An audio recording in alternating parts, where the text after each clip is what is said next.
Deux hôtesses de l'air se tiennent dans la cabine, se souriant mutuellement alors que l'avion se prépare à décoller. D'habitude, c'est un moment agité où il faut faire entrer les passagers et les installer. Mais cette fois, c'est le moment de s'amuser.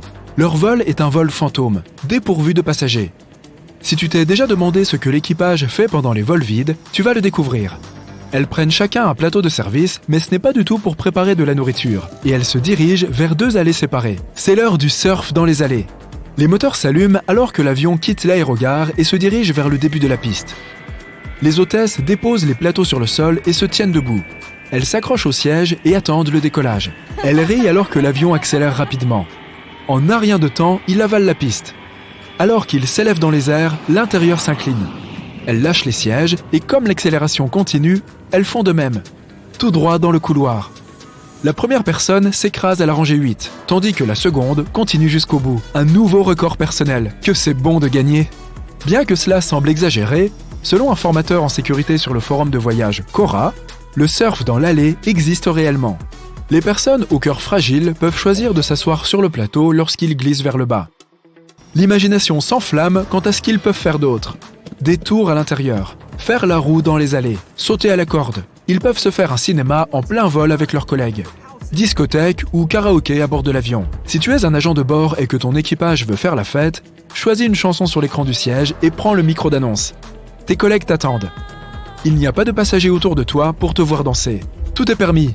Le ciel est la limite. Un membre d'équipage a réalisé une vidéo virale en chantant dans l'allée d'un avion vide. Des millions de personnes ont regardé cette vidéo excentrique. C'est dommage qu'il n'y ait pas eu de passagers. Cela aurait été un excellent divertissement. Certains ont même déclaré avoir mangé de la nourriture destinée aux passagers. Cependant, quiconque admettrait une conduite de ce genre ou se ferait prendre serait immédiatement renvoyé, même s'il avait établi un nouveau record de surf. Tu te demandes peut-être pourquoi il existe même tout simplement des vols fantômes ? Les raisons sont multiples. En Europe, les compagnies aériennes doivent remplir leurs obligations et assurer les vols, même si aucun passager ne se trouve à bord. Une législation semblable existe en Amérique. Il existe des créneaux horaires qui permettent le décollage et l'atterrissage. La Commission européenne a adopté la règle « Use it or lose it ». Si les compagnies aériennes n'accomplissent pas leur contrat au moins 80% du temps, elles risquent de perdre leur créneau horaire au profit de la concurrence. Les avions ne peuvent pas non plus rester à l'aéroport toute la nuit, comme tu le ferais avec une voiture. Ils doivent parfois être préparés pour être entreposés et remisés à un endroit précis. Dans certaines situations, les compagnies aériennes ont gardé leur vol et ont utilisé des avions de passagers pour transporter du fret à la place. Ce type de démarche proactive a permis de sauver la vie financière de certaines entreprises. Lorsque tu entends le terme « vol fantôme », tu penses peut-être à quelque chose d'un peu effrayant, comme dans un film d'horreur. Et tu as raison. Il existe des vols fantômes réels et documentés.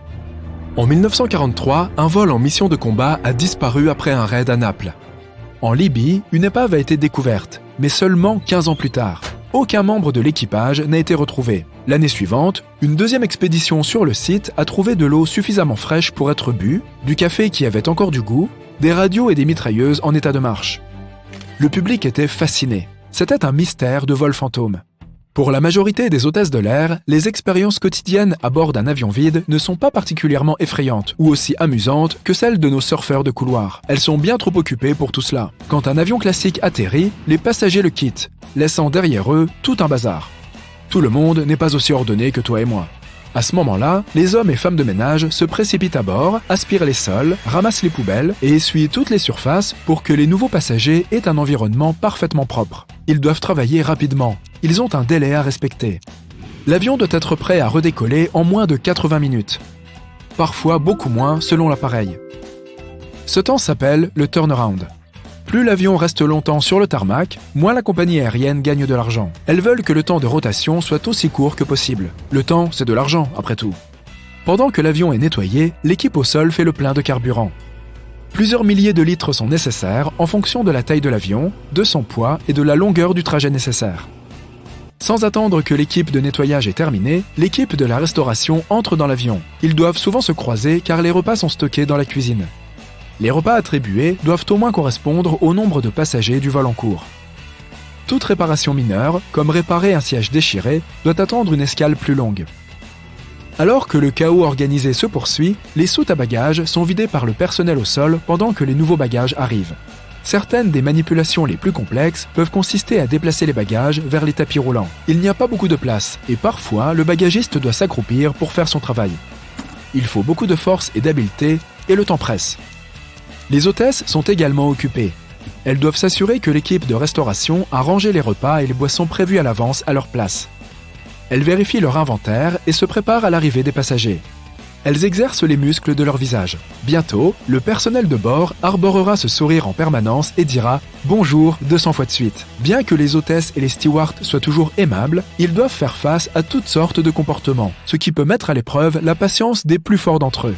Sur la base d'une liste de 17 comportements observés au fil des ans, un agent de bord ferait les recommandations suivantes aux passagers. Les agents de bord à la porte d'embarquement disent bonjour à chaque passager, parfois plus de 200 fois de suite. Peux-tu les saluer à ton tour ? Ils sont heureux de t'aider, mais recommandent aux passagers d'appuyer sur la sonnerie uniquement lorsque cela est indispensable. Les agents ramassent les poubelles à des heures précises, portent des gants et préfèrent ne pas faire une course dans les deux sens. Il y a quelque chose qui dérange la plupart des gens lorsque les passagers enlèvent leurs chaussures, l'odeur. Alors, assure-toi d'avoir une paire de chaussettes propres. Si tu es assis dans la rangée de sortie, ne mets pas de bagages sous le siège devant toi car ils peuvent bloquer le passage si les agents de bord ont besoin, par exemple, d'utiliser d'urgence des toboggans en caoutchouc. Tout le monde connaît la règle d'éteindre son téléphone portable, mais tout le monde ne sait pas pourquoi c'est si important. Supposons que tous les passagers allument leur téléphone. Dans ce cas, les champs électromagnétiques à haute fréquence des téléphones portables peuvent perturber le système de navigation de l'avion et provoquer de fausses indications. Il y a un risque que le pilote prenne une mauvaise décision concernant l'atterrissage, surtout si le temps est mauvais. L'équipage recommande de garder la ceinture attachée pendant tout le vol, même si le panneau est éteint, car de fortes turbulences peuvent se produire de manière imprévue. Et l'avion peut descendre de 90 mètres. Tu peux desserrer ta ceinture pour te sentir à l'aise, et les agents de bord seront heureux de vérifier que tu es en sécurité. Les passagers se retrouvent dans un espace confiné à bord d'un avion, et peuvent inconsciemment commencer une sorte de bataille instinctive pour leur propre confort avant tout. N'oublie pas qu'il s'agit d'une situation temporaire. Traite les autres avec respect, et garde le dossier de ton siège droit pendant que la nourriture est servie ou lorsque ton voisin accède à ton siège. Les passagers laissent souvent leurs écouteurs sur leurs oreilles lorsqu'ils discutent avec un agent de bord. Les agents de bord peuvent demander aux passagers s'il veut une boisson, et ils peuvent recevoir un regard vide en retour. Essaye vraiment de retirer tes écouteurs. Une chose qui arrive sur tous les vols est que, lorsque l'avion est sur le point de décoller, quelqu'un décide d'aller aux toilettes. C'est une question de timing. Mais de préférence, n'y va pas lorsque l'avion fonce sur la piste à toute vitesse. Attends que le décollage soit terminé, car cela peut être dangereux. Bien que leur travail puisse être fatigant, heureusement pour nous, les agents de bord sont des personnes patientes, gentilles et amicales. Ils donnent tout ce qu'ils peuvent, même s'ils sont fatigués. Les vols internationaux, en particulier, peuvent être longs et éprouvants. Alors, qui pourrait leur en vouloir s'ils se retrouvent parfois sur un vol fantôme et décident de se laisser aller en surfant dans l'allée pour se distraire un peu ? Et toi ? Que ferais-tu si tu te retrouvais sur un vol vide ? Qui n'aimerait pas faire des économies sur les billets d'avion lorsqu'il prépare un voyage ? Voici quelques conseils utiles afin de profiter des meilleures offres. Certaines villes, comme Londres et New York, ont plus d'un aéroport, et il peut être profitable d'en choisir un plutôt que l'autre. Certains de ces aéroports se trouvent éloignés du centre-ville. C'est pourquoi les billets seront moins chers sur les vols qui y atterrissent. J'ai moi-même testé cette solution en atterrissant dans un endroit qui ressemblait à un aéroport de fret. Sauf qu'il y avait un bus qui partait de là pour rallier le centre-ville. L'avantage, c'est que le billet était bon marché. L'inconvénient, c'est que j'ai dû passer 1 heure de plus sur la route pour arriver au centre. Quel est le meilleur jour pour réserver un billet d'avion ? C'est l'objet d'un débat constant. Il semblerait que le mardi soit le jour le plus propice. Plus précisément, les tarifs des billets aux environs de 1h30 peuvent être les plus avantageux. Donc, si tu avais l'intention d'acheter des billets pour les vacances de tes rêves, garde un œil sur ce jour et cet horaire précis. Il existe d'excellents sites web où tu pourras comparer les vols afin de trouver les moins chers, et on y reviendra bientôt. Mais ne néglige pas non plus les sites officiels des compagnies aériennes. Beaucoup d'entre eux annoncent des ventes privées pour les clients fidèles qui visitent directement leur page. Si ton emploi du temps te permet de négocier l'heure de ton départ, fais-le. Prendre un volume de bonne heure revient généralement à payer les billets moins cher. Pour attraper un volume à 6 heures du matin, tu devras te lever pendant que la plupart des gens sont encore en train de roupiller dans leur lit douillet. À l'aube, tu risques d'avoir quelques problèmes pour te rendre à l'aéroport, car tous les transports publics ne fonctionnent pas 24 heures sur 24. Un autre souci serait que ton chat renverse accidentellement ton réveil. C'est pourquoi ces vols sont généralement moins chers. Le même principe s'applique aux vols de nuit. Les gens ne veulent généralement pas prendre l'avion après minuit, et les prix baissent en conséquence. Le bon côté des choses, c'est que tu auras plus de temps pour te promener une fois arrivé à destination. Il est également possible de prendre l'avion avec une correspondance. C'est une option moins coûteuse, surtout sur les vols long courriers. Cette méthode présente toutefois un inconvénient. Tous tes plans peuvent s'effondrer en cas de retard, et il se peut que tu doives faire une croix sur ta connexion.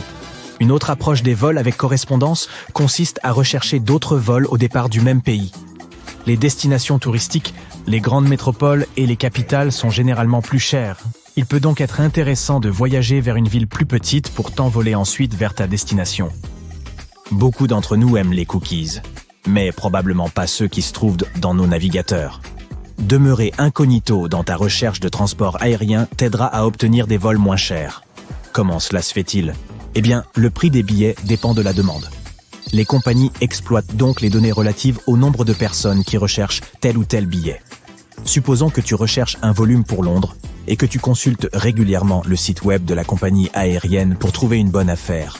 Tes données indiquent que tu as manifesté un certain intérêt pour des dates et un lieu particulier, et c'est ainsi que tu constates que le même volume devient soudainement plus cher. La compagnie aérienne sait que tu es susceptible de l'acheter de toute façon, et cela peut se produire même si tu actualises ton navigateur. Pour te sortir de cette situation, surfe anonymement ou efface tes cookies. Tu te souviens qu'on t'a recommandé de visiter directement les sites web des compagnies aériennes ? Sache que tu peux également t'inscrire pour être directement informé des baisses de prix. Même s'il est vrai que ces notifications constantes nous agacent, elles sont pourtant utiles et il est possible de suivre les compagnies aériennes sur les réseaux sociaux. De nombreuses compagnies utilisent leurs comptes officiels de manière efficace en proposant parfois à leurs clients des offres de dernière minute. Dans certains cas, il est plus pratique de réserver des billets par téléphone, par exemple si tu voyages en groupe.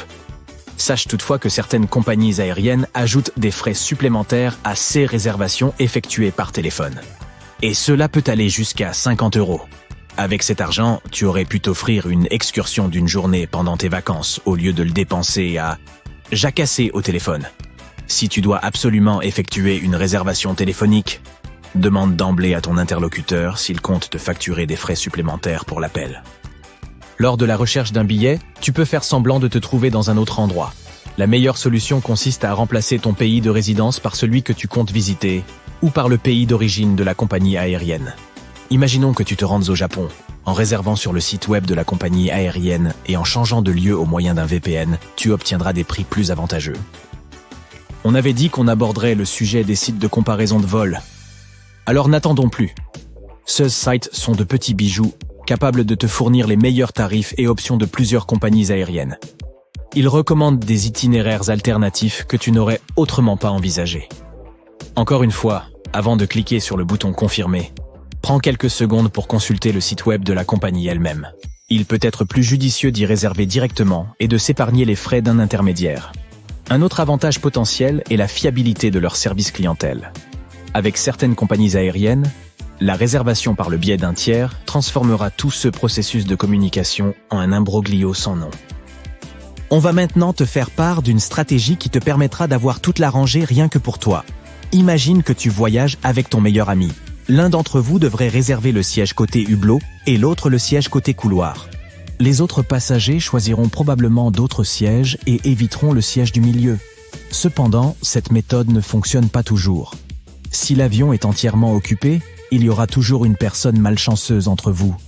Toutefois, si quelqu'un réserve le siège du milieu, tu peux toujours lui offrir le siège côté couloir ou côté fenêtre pour rester assis à côté de ton pote. La seconde option consiste à réserver des sièges dans la 13 rangée. Elle n'a pas bonne réputation et les plus superstitieux tentent à l'éviter. Il y a de fortes chances que personne d'autre ne veuille réserver un siège frappé de ce chiffre particulier. Voilà une petite astuce pour te récompenser de tous tes efforts en vue d'obtenir la meilleure offre possible. Bon travail, te voici à l'aéroport. Tu regardes ton émission préférée en attendant l'ouverture de la porte d'embarquement. Et boum, l'heure de Wi-Fi gratuite de l'aéroport est terminée. Voici une solution pour la doubler. Recule tout simplement l'heure de ton appareil. Lorsque tu changes de fuseau horaire d'1 heure, le système ne le comprend pas et te permettra de l'utiliser pendant 1 heure supplémentaire. Notre 14 point concerne la sécurité. Savais-tu que tu ne devais surtout pas changer de siège avant le décollage de l'avion sans en informer le personnel de bord ? Cette règle s'applique au changement de siège avec une personne d'une autre rangée, et non avec la personne assise à côté de toi. Cela peut parfois entraîner un atterrissage d'urgence de l'avion. La raison est liée au poids et à sa répartition. Chaque avion a une limite de poids au décollage, lequel comprend le carburant, les bagages et les passagers. Les stewards et les hôtesses de l'air veillent à la répartition de ce poids.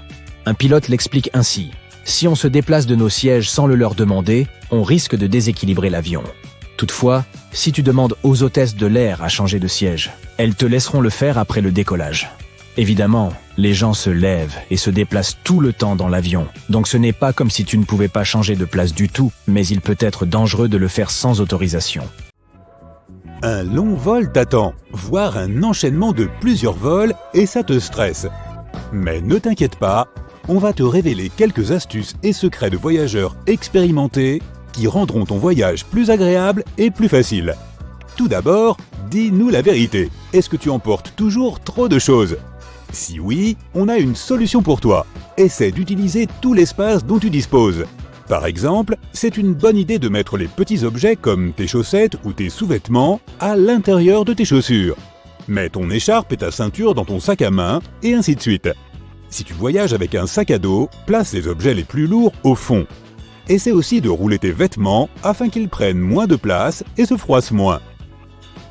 Lorsque tu pars en voyage, laisse ton énorme portefeuille à la maison. Mets plutôt tous tes papiers essentiels comme ton passeport et ton argent liquide dans un petit contenant ou même dans une trousse de toilette. Tu peux aussi utiliser une boîte de bonbons à la menthe pour y mettre tes cartes de crédit et ton argent. Glisse-les à l'intérieur, puis recouvre-les d'une feuille de papier et remplis le reste de la boîte de bonbons. Et voilà, la cachette parfaite est prête. N'emporte pas tes grands flacons de lotion ou de crème hydratante. Procure-toi une boîte à lentilles de contact et remplis ces compartiments avec les produits dont tu as besoin. Cela te sera utile pendant le vol, l'air est très sec dans les avions. Tu peux utiliser de petits récipients de voyage pour tous les produits dont tu penses avoir besoin pendant ton voyage. Mais si tu as peur que des liquides se répandent, couvre le dessus du récipient avec du film plastique et ensuite seulement ferme le couvercle. Si tu as des vitamines ou d'autres pilules avec toi, tu peux te procurer un pilulier de voyage comme celui-ci sur Amazon. Il comporte plusieurs compartiments de tailles différentes et chacun d'entre eux peut contenir de 13 à 21 pilules ou gélules. Il est également doté d'un anneau d'étanchéité qui protège tes pilules de la poussière et de l'humidité. Tu arrives à l'aéroport bien à l'avance et tu décides de te promener dans la zone duty-free. Même si tu n'avais pas l'intention d'acheter quoi que ce soit, tu ne peux pas t'empêcher de mettre quelques produits dans ton panier. Ne t'en veux pas, ce n'est pas de ta faute. De nombreux aéroports sont conçus de manière à ce que tu te sentes détendu et à l'aise. Il y a ces grandes baies vitrées, beaucoup de lumière, des fauteuils de massage et des sièges confortables. Or, statistiquement, les passagers détendus sont 10% plus enclins à dépenser de l'argent dans les magasins duty-free et les cafés et restaurants. Une autre façon dont les aéroports te manipulent pour te faire dépenser de l'argent est de te faire passer par ces jolies boutiques duty-free juste après le contrôle de sécurité. Mais le plus curieux, c'est que l'allée qui traverse ces boutiques est généralement orientée vers la gauche. Cela s'explique par le fait que la plupart des gens sont droitiers. Donc, ils utilisent leur bras droit pour tirer leurs bagages et ils sont plus enclins à regarder du côté droit lorsqu'ils traversent les boutiques.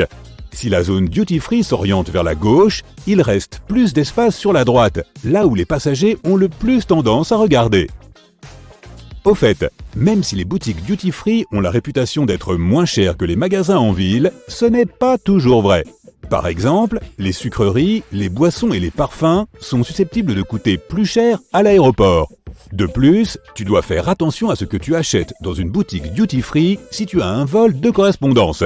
Certains aéroports n'autorisent pas le transport de liquide de plus de 100 ml pendant l'escale, même s'ils proviennent d'une boutique duty-free et qu'ils sont dans des sachets scellés.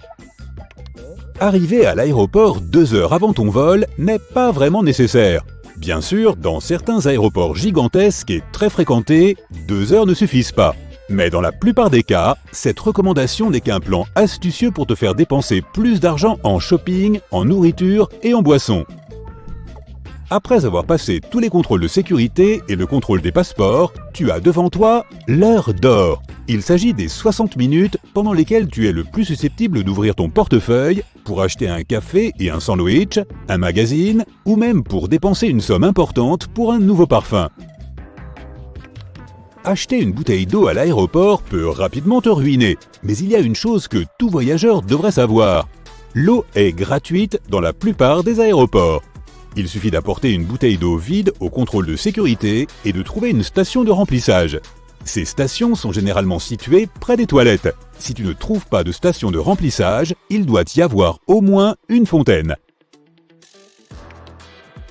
Si tu en as l'occasion, ne change pas ton argent à l'aéroport. Tu n'obtiendras jamais un taux intéressant. Ceux qui ont oublié d'acheter des devises à l'avance peuvent les commander en ligne et les récupérer à l'aéroport. Certains services n'ont besoin que de quelques heures de préavis pour une telle commande. Il peut aussi être préférable de retirer de l'argent dans un distributeur automatique à ta destination finale. Pour rendre ton voyage plus serein, investis dans une valise de qualité. Tu seras ainsi certain que sa fermeture éclair ne se cassera pas et que tes affaires ne se retrouveront pas éparpillées sur les bagages des autres passagers. L'idéal est d'opter pour une valise légère. Il vaut mieux éviter de te rajouter du poids, n'est-ce pas ? Et les roulettes te permettront de déplacer ta valise beaucoup plus facilement. Si tu en as la possibilité, place un dispositif de suivi électronique dans ta valise avant de l'enregistrer. Cela t'aidera à la suivre pendant le voyage. Il n'est pas nécessaire de débourser beaucoup d'argent, tu peux t'en procurer un à un prix raisonnable. Voici donc un conseil très important. Prends une photo de tout ce que tu as mis dans ta valise avant de te rendre à l'aéroport. Ainsi, si ton bagage est perdu, tu pourras faire une réclamation auprès de la compagnie aérienne ou de ta compagnie d'assurance en leur montrant les objets perdus. Tu augmenteras ainsi tes chances d'être indemnisé pour tes affaires. Tu peux aussi imprimer une copie de ta carte d'embarquement et la placer dans ta valise. Ainsi, si elle se perd, le personnel de l'aéroport pourra l'identifier plus facilement. Si tu portes des lentilles de contact, enlève-les avant d'embarquer.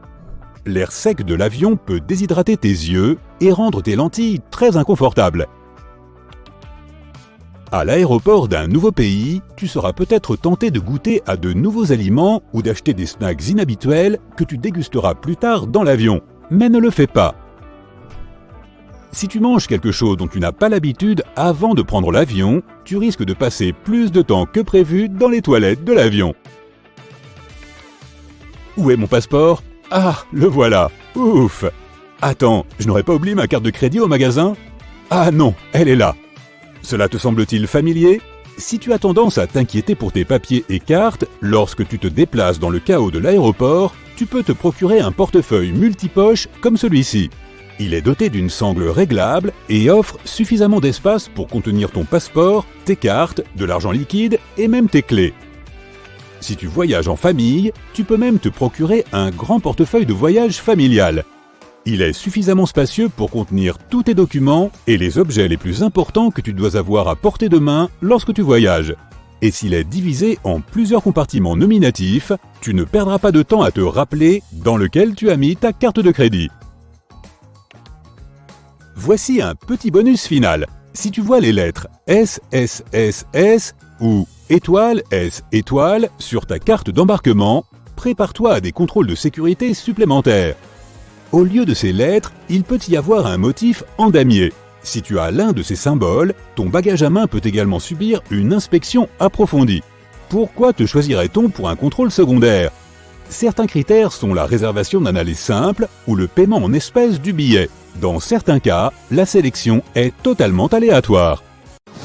Il pleut à verse dehors quand on monte dans un avion. Si tu étais en voiture, il te suffirait de faire fonctionner les essuie-glaces et d'allumer les phares après avoir tourné la clé dans le contact. Les pilotes font-ils tout cela ? Les avions suscitent tant de questions et il est temps d'y répondre. Les avions ont-ils des essuie-glaces ? Oui, les avions commerciaux en ont, mais ils ne sont utilisés que pendant le roulage, le décollage et l'atterrissage. Lorsqu'un avion atteint son altitude de croisière, les pilotes arrêtent les essuie-glaces. La vitesse de l'avion est suffisamment rapide pour nettoyer les pare-brises de la pluie. Les essuie-glaces peuvent être absents sur les avions monomoteurs parce que le courant d'air des hélices souffle assez fort pour écarter l'eau. Que se passe-t-il lorsqu'un avion perd un moteur en vol ? Eh bien on dit « Quelqu'un a vu mon moteur ? Il était là il y a tout juste une seconde ». Non, rien de spécial. L'avion continue à voler. Il existe des certificats pour les avions volant au-dessus des océans ou sur de longues distances qui indiquent combien de temps ils peuvent le faire. Par exemple, le Boeing 787 peut voler pendant plus de 5 heures sans le second moteur. Cela suffit au pilote pour planifier un atterrissage en toute sécurité. Pourquoi fait-il si froid dans un avion ? La température à bord est en moyenne de 23 degrés Celsius, soit à peu près la même que dans la plupart des immeubles de bureaux. Mais si tu as froid, c'est parce que ton corps ne bouge pas beaucoup, produisant moins de chaleur pour te réchauffer. L'équipage ne monte pas le chauffage, car l'air chaud peut provoquer l'évanouissement de certains passagers pendant le vol. Les avions ont-ils des klaxons ? Oui, et certains d'entre eux ont même toute une panoplie de trompettes. En fait, oui, mais les pilotes ne l'utilisent pas pour effrayer les oiseaux ou attirer l'attention des autres avions dans le ciel. Hé, pousse-toi mon pote! On ne peut entendre ce son aigu qu'au sol quand l'avion ne bouge pas. Comme lorsqu'un ingénieur vérifie quelque chose dans le cockpit et veut attirer l'attention d'un membre de l'équipe au sol. Pourquoi les avions laissent-ils des traces blanches dans le ciel ? Cela se produit lorsque le moteur brûle du carburant. Il éjecte de l'eau et du dioxyde de carbone qui se mélangent à l'atmosphère. Et comme l'air est froid à haute altitude et que cet échappement est chaud, l'eau se condense et peut geler, créant ainsi ces traînées blanches. Les avions ont-ils des freins ? Oui, il existe des freins multidisques fabriqués dans un matériau à base d'acier au carbone, similaire à celui de ta voiture. Mais les utiliser ne suffit pas pour arrêter l'avion lorsqu'il touche le sol. Le système de freinage comprend également différentes surfaces qui glissent hors des ailes et entravent la circulation de l'air. Une porte d'avion peut-elle s'ouvrir en plein vol ? La pression de la cabine est la force qui empêche cela. Si quelqu'un essayait de le faire, il devrait surmonter plus de 11 000 kg de pression, le poids d'une ancre de bateau. De plus, il y a des boulons de verrouillage situés profondément dans la structure de l'avion qui maintiennent la porte en place. Que se passe-t-il lorsque la foudre frappe un avion ? Selon les statistiques, cela arrive à chaque avion commercial environ une fois par an. Mais les pièces métalliques de l'avion et les systèmes de protection contre la foudre empêchent l'accumulation d'électricité. Ainsi, dans la plupart des cas, un avion ne présente qu'une trace de brûlure à sa surface. Pourquoi les sièges et les fenêtres ne s'alignent-ils pas toujours ? Bonne question. Tous les avions commerciaux sont conçus avec des sièges et des fenêtres parfaitement alignés. Mais lorsqu'une compagnie aérienne achète un appareil, elle choisit souvent d'ajouter des sièges supplémentaires. Plus de sièges signifie plus de passagers et plus de billets vendus. Et moins de vues et moins d'espace pour les jambes pour nous. Tu vois le délire ? Pourquoi les agents de bord touchent-ils le compartiment supérieur ? On pourrait croire qu'ils vérifient s'il est bien fermé. Mais non, ils utilisent une rampe cachée au fond du compartiment supérieur pour marcher plus facilement dans le couloir. À quoi servent ces marques blanches en spirale sur les moteurs ? Comme le personnel au sol porte des protections auditives, il ne peut pas se fier à ses oreilles pour décider si l'approche de l'avion est sûre. Le fait de voir le tourbillonnement des moteurs d'avion les incite à se tenir à l'écart de la zone. Pourquoi y a-t-il des trous dans les hublots des avions ? Ces fenêtres ont en fait 3 vitres de plexiglas. Le petit trou se trouve au milieu. Il permet de réguler l'énorme différence de pression à l'intérieur et à l'extérieur de la cabine, afin que la vitre extérieure puisse supporter la charge. Si la vitre extérieure venait à se briser, la vitre centrale, même percée, suffirait à maintenir la fenêtre intacte. Ce trou empêche également les fenêtres de s'embuer. Pourquoi y a-t-il des crochets sur les ailes ? En cas d'atterrissage d'urgence sur l'eau, les passagers doivent marcher sur les ailes glissantes pour utiliser certaines sorties de secours. C'est pourquoi les membres d'équipage fixent une extrémité d'une corde au cadre de la porte et l'autre à l'aile par le crochet. Une autre corde est fixée dans le deuxième trou, ce qui permet de guider les passagers en toute sécurité le long de l'aile jusqu'au toboggan gonflable. Pourquoi les ailes ont-elles des lumières de couleurs différentes ? C'est pour Noël. Non, la lumière rouge à l'extrémité de l'aile gauche, la verte à droite et la blanche à l'arrière constituent les feux de navigation de l'avion. Ils permettent aux autres pilotes de connaître la position de l'avion et la direction dans laquelle il se déplace, vers eux ou dans l'autre sens. Les avions ont-ils des clés de contact ? Les clés de contact étant généralement une mesure de sécurité, la plupart des avions commerciaux n'en ont pas besoin. Ils sont enfermés dans des hangars sous surveillance 24 heures sur 24, 7 jours sur 7. Pour démarrer le moteur, un pilote n'a qu'à appuyer sur des boutons et à tourner des interrupteurs. Mais les petits avions privés, comme le Cessna, ont des clés de contact pour démarrer le moteur et même des verrous sur les portes. Pourquoi y a-t-il des triangles au-dessus des fenêtres ? Ces autocollants noirs, ou parfois rouges, permettent à l'équipage de savoir quelle fenêtre est la meilleure pour regarder à l'extérieur lorsqu'il veut vérifier les parties mobiles des ailes. Si tu as le mal des transports, essaie de choisir un siège entre les triangles pour un voyage plus confortable. Comment obtenir de la place supplémentaire dans un avion ? Si tu as la chance d'avoir un siège côté couloir, il y a un bouton magique près de la charnière, sous l'accoudoir le plus proche du couloir. Il suffit d'appuyer sur ce bouton pour que l'accoudoir se rabatte vers l'arrière de ton siège. Pourquoi la plupart des avions sont-ils blancs? Cette couleur reflète le soleil mieux que tout autre, ce qui permet de garder un avion au frais. Il est également beaucoup plus facile de repérer les fissures, bosses, fuites et autres défauts sur la surface blanche. Et la peinture rend un avion plus lourd de 545 kg, ce qui lui fait brûler plus de carburant. Les compagnies aériennes économisent de l'argent en ne les peignant pas. Pourquoi les avions n'ont-ils pas de parachute pour les passagers? Comme la peinture, les parachutes ajouteraient aussi un poids supplémentaire, environ 3600 kg. De plus, les parachutistes doivent suivre une formation d'au moins 4 heures pour apprendre à manipuler un parachute. Enfin, sauter d'un avion à 11 000 mètres d'altitude n'est tout simplement pas sûr, car les températures à cette altitude sont plus froides que dans l'Arctique, moins 65 degrés Fahrenheit. Pourquoi les avions ne peuvent-ils pas voler quand il fait chaud? Les molécules de l'air chaud sont beaucoup plus étalées. Pour soulever un avion, il faut de l'air dense. C'est pourquoi il devient plus difficile pour un avion de décoller lorsque la température monte. De plus, un temps caniculaire peut faire surchauffer les machines internes ou même fondre certaines de leurs pièces. Ainsi, s'il fait 40 degrés Celsius à l'extérieur, ton vol risque d'être retardé. Pourquoi les avions ont-ils des hublots ronds? Les tout premiers avions commerciaux avaient des fenêtres carrées. Mais au bout d'un certain temps, ils ont commencé à voler à une altitude plus élevée qui exigeait que la cabine soit pressurisée. La pressurisation et la dépressurisation fréquentes ont déformé et même cassé les fenêtres avec des coins. Elles ont été remplacées par des fenêtres rondes car elles résistent beaucoup mieux à la pression. Comment fonctionnent les masques à oxygène? Très bien en fait. Si la cabine est dépressurisée à l'altitude de croisière, elle perd de l'oxygène. Les masques fournissent cela, mais seulement pendant 15 minutes. Mais c'est bon, c'est assez long pour que le pilote descende à moins de 3000 mètres, là où l'air a plus d'oxygène et où les gens peuvent respirer normalement. Qu'est-ce qui cause les turbulences? Ton voyage secoue un peu pour 3 raisons principales: les tempêtes, les montagnes et les courants d'air. Tout comme un océan, l'air crée des vagues lorsqu'il rencontre une montagne. Et parfois, il n'a nulle part où aller si ce n'est dans les forts courants qui affectent un avion. Les courants de jet sont des bandes de vent rapides qui apparaissent lorsque des masses d'air chaud entrent en collision avec des masses d'air froid. Les nuages d'orage repoussent l'air, créant des vagues imprévisibles. Pourquoi les avions déversent-ils parfois du carburant? En cas d'atterrissage d'urgence, les pilotes doivent rapidement se débarrasser de leur excès de poids, puisqu'ils ne l'ont pas brûlé et doivent arriver sur la piste de destination aussi légers qu'ils devraient l'être. Plus l'avion est léger, plus il touchera le sol en douceur. Donc, pas de pneus éclatés ou d'incendie. Pourquoi les portes sont-elles du côté gauche? Le commandant de bord est généralement assis de ce côté, ce qui facilite l'alignement de l'avion avec la passerelle de l'aérogare.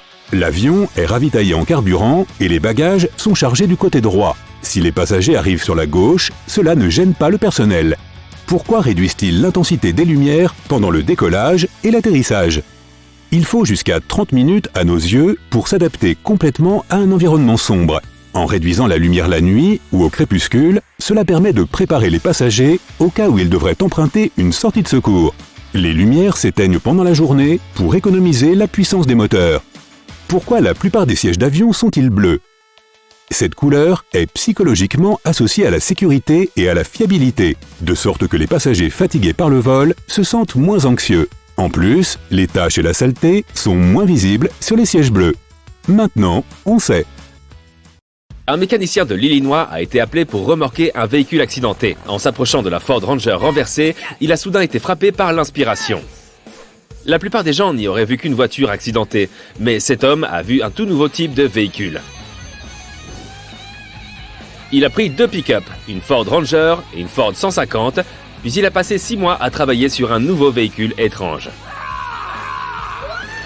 Avec les 2 voitures combinées, il a créé l'illusion qu'il n'y en avait qu'une seule. Avec suffisamment de place pour les passagers, il est même légalement autorisé à rouler sur la route. Et avec les 4 roues du dessus qui tournent de façon coordonnée avec celles de la route. Il crée la confusion partout où il roule. Et même parfaitement garé, son engin a l'air bizarre. De nombreuses entreprises agroalimentaires essayent de transmettre à leurs clients potentiels l'importance de manger des légumes verts. Une société anglaise appelée Birdseye est passée au niveau supérieur. Ils ont construit une voiture en forme de petit pois pour promouvoir leurs produits. Elle a été construite sur le châssis d'un kart tout-terrain et comporte de nombreuses pièces provenant d'une coccinelle Volkswagen. Elle a beau ressembler à un jouet, mais c'est bien un vrai véhicule. Équipé d'un petit moteur Honda, ce petit poids vert vrombissant peut même atteindre les 100 km/h. Malheureusement, tu ne le verras nulle part sur la route, car son seul but était de faire de la pub. Mais il a gagné beaucoup de notoriété, et selon la rumeur, beaucoup de gens auraient même demandé comment on pouvait acheter ce véhicule bizarre. En 1964, une petite Jeep légère appelée Mini Moke a été conçue aux États-Unis. Elle a été proposée à la Grande-Bretagne avec l'idée qu'elle conviendrait à sa géographie. Mais la voiture a été rejetée à cause de sa faible garde au sol. Et les portes latérales ouvertes n'étaient pas tout à fait adaptées au climat anglais. Elle a ensuite été proposée au climat plus chaud du Portugal et de l'Australie. L'idée était qu'elle pourrait être utilisée pour le tourisme et qu'elle pourrait être un moyen facile de se déplacer. Mais sans aucune autre utilisation pour des activités amusantes, elle a perdu en popularité. Pourtant, avec l'introduction des moteurs électriques, elle fait un retour en force. Et ce n'est pas une surprise. La garde au sol est maintenant plus élevée, les sièges sont plus confortables et le prix est aussi très abordable. La voiture coûte environ 21 000 $. Au début du XXe siècle, les voitures ont commencé à régner sur les rues. Certaines d'entre elles fonctionnaient à la vapeur, mais c'était beaucoup trop bruyant. Il y avait même des véhicules électriques. Mais comme ils ne pouvaient pas être alimentés en dehors des villes, ils n'ont pas réussi à s'imposer. Mais il existait un autre modèle, encore plus incongru. Au début des années 1920, la Layat Helica a été inventée. On l'appelait aussi l'avion sans ailes. Dans cette voiture, le conducteur était assis à l'avant et un passager était assis derrière. La carrosserie aérodynamique de la Layat Helica est structurée de la même façon qu'un avion. Elle était principalement faite de contreplaqué, avec une grande hélice à l'avant pour tracter la voiture. Le concepteur pensait que tout le poids des pièces normales de la voiture ajoutait un poids inutile. À l'époque, l'acier était très important pour d'autres utilisations, et un cadre léger était la solution. Pesant environ 250 kg, ce véhicule pouvait atteindre une vitesse de 170 km/h. Tout cela semble fantastique, mais il y avait un sérieux inconvénient. La voiture était incroyablement bruyante et pour protéger leurs oreilles, les gens devaient porter des casques similaires à ceux qu'ils portaient dans un avion. Ce n'était donc pas le meilleur choix pour un road trip. Mais étonnamment, 30 exemplaires ont tout de même été vendus. Avec la pénurie de carburant des années 1940, les inventeurs ont essayé de trouver d'autres formes de transport. Les véhicules électriques ont été réexaminés après avoir été laissés sur la planche à dessin pendant les 30 années précédentes. Ainsi, une toute nouvelle voiture électrique, l'œuf électrique, a été conçue en 1938, puis construite en 1942. C'était un véhicule en forme d'œuf à 3 roues, avec de la place pour un seul passager. Cet œuf sur roue était alimenté par une batterie. Une charge complète était suffisante pour que ce petit œuf puisse parcourir jusqu'à 100 km. Il pouvait rouler sur les routes à sa vitesse maximale de 70 km/h. Cette minuscule voiture était aussi très légère, ne pesant que 350 kg environ. Avec une telle voiture aujourd'hui, tu pourrais te glisser dans n'importe quelle place de parking. Bonus, il n'y avait aucun angle mort dans cette voiture, avec une vue à 260 degrés. Mais malheureusement, elle n'a pas eu le succès escompté, et un seul exemplaire a été fabriqué. L'ingénierie allemande a toujours été à la pointe de l'industrie automobile. Et un modèle en particulier, l'Amphicar, l'a fait passer à un tout autre niveau. Cette voiture pouvait aussi être conduite sur l'eau. Elle pouvait fonctionner comme un bateau. Avec des roues légèrement plus basses que la normale, elle roulait à des vitesses modestes sur la route. Mais une fois sur l'eau, les roues avant fonctionnaient comme des gouvernails. Elle pouvait naviguer à une vitesse allant jusqu'à 7 nœuds. Les concepteurs étaient conscients que ce n'était pas le meilleur bateau ou la meilleure voiture. Ils l'ont donc annoncé comme le meilleur bateau pouvant être conduit sur une route, et la meilleure voiture pour naviguer sur l'eau. En réalité, elle faisait plutôt bien le travail en tant que bateau. Beaucoup de gens ont été surpris qu'il n'y ait pas de fuite, même si elle était laissée à quai pendant plusieurs heures. Elle a gagné en popularité et près de 4000 exemplaires ont été vendus dans les années 1960. Elle a même inspiré plusieurs autres modèles de voitures-bateaux dans l'industrie automobile. As-tu déjà voulu louer une limousine ? Et si ta limousine était croisée avec un avion ? Un homme a décidé qu'il voulait combiner son amour pour le Boeing 727 avec la possibilité de le conduire sur la route. Tout d'abord, il a trouvé un avion. Ensuite, il a retiré les ailes et la queue et a fusionné le corps de l'avion avec un bus Mercedes-Benz. C'est donc en quelque sorte un bus ordinaire déguisé en avion. D'une longueur de 16 mètres, il est devenu la plus grande limousine du monde. Il y a assez de place pour 40 personnes, mais il peut quand même rouler jusqu'à 200 km/h. Le cockpit est en grande partie préservé, mais pour des raisons évidentes, un volant a été remplacé pour conduire la limousine. L'escalier pliant d'origine fonctionne toujours, ce qui permet d'accueillir les passagers lorsqu'ils montent dans la limousine Boeing. Étonnamment, cette limousine de 11 tonnes est autorisée à être conduite sur la route et tu peux même la louer. Au début du XXe siècle, les moteurs des voitures sont devenus beaucoup plus efficaces. Et la disponibilité de l'essence à des prix abordables a permis aux automobiles de prendre un véritable essor. En 1927, les concepteurs de voitures ont inventé quelque chose de vraiment chic. Voici la Bugatti Royale. C'était la voiture la plus luxueuse jamais fabriquée. Mesurant 6 mètres de long et pesant 3 tonnes, soit presque 2 fois le poids moyen d'une berline moderne. Cependant, à l'époque de sa création, les économies du monde entier étaient en déclin, et cette somptueuse voiture n'a malheureusement pas été un succès. Même la royauté d'Europe n'était pas intéressée par un achat aussi extravagant. Il avait été prévu d'en fabriquer 25, mais comme l'intérêt est retombé, seuls 3 ont été vendus. La ligne de production s'est arrêtée avec seulement 7 produits achevés. La conception du moteur était basée sur un moteur d'avion français, le plus grand jamais construit. Mais après l'échec de la Bugatti Royale, les moteurs restants ont été réutilisés pour de nouveaux wagons à grande vitesse destinés au système ferroviaire français. En 1930, un inventeur, John Archibald Purves, a créé quelque chose qui, selon lui, deviendrait le véhicule à grande vitesse du futur. Il s'est inspiré des dessins réalisés par Léonard de Vinci. John a senti que le brillant savant avait trouvé quelque chose. Il a donc créé la Dynasphère, un véhicule monoroue qui fonctionne à l'électricité. Cette roue singulière de 3 mètres de haut, faite de fer treillis et recouverte de cuir, pesait environ 450 kg. Le siège du conducteur et le moteur étaient reliés et montés sur des roues. Au début, la direction n'était possible que lorsque le conducteur se penchait d'un côté ou de l'autre. Mais plus tard, un volant a été mis en place pour faciliter les choses. Elle pouvait atteindre une vitesse de 50 km/h et a suscité un certain intérêt en tant qu'activité amusante pour la plage. Une version modifiée avec 8 sièges a également été fabriquée. Malheureusement, la vision du concepteur de roues géantes couvrant les autoroutes à la place des voitures n'est pas devenue réalité.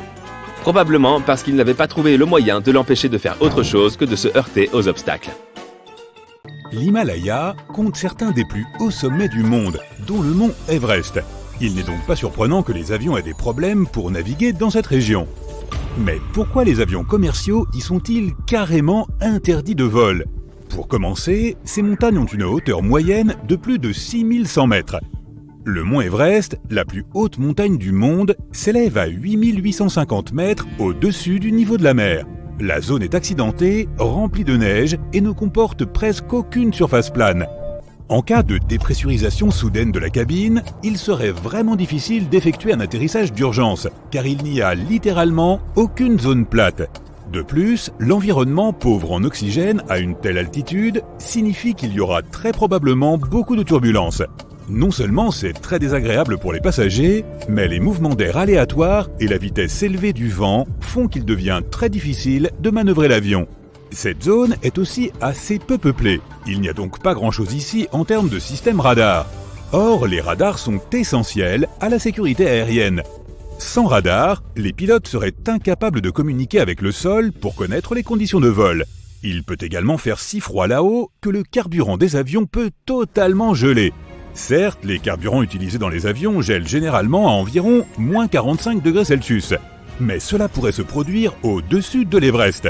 La température la plus basse y a été enregistrée en décembre 2004, lorsque les thermomètres ont affiché une température stupéfiante de moins 42 degrés Celsius. Il n'est donc pas étonnant que les pilotes ne veuillent jamais prendre ce risque, surtout sur un vol commercial. Parmi les quelques aérodromes situés dans l'Himalaya, il y en a un qui est considéré comme celui où il est le plus difficile à atterrir du monde. Seuls 8 pilotes sur la planète sont agréés pour le faire. Il s'agit de l'aéroport international de Paro, situé au Bhoutan, un pays enclavé dans l'Himalaya oriental. Tout d'abord, l'atterrissage est très dangereux car il faut littéralement traverser certains des plus hauts sommets du monde. Sans compter que ces 8 super pilotes doivent également tenir compte des vents violents. Malgré ces difficultés, ils parviennent à faire atterrir en toute sécurité plus de 30 000 personnes chaque année. Par ailleurs, il n'y a pas de radar pour guider les pilotes. Ils doivent donc manœuvrer l'avion entièrement en mode manuel. Les pilotes doivent décider de leur mouvement en fonction du point de repère visuel spécifique à l'approche de la piste.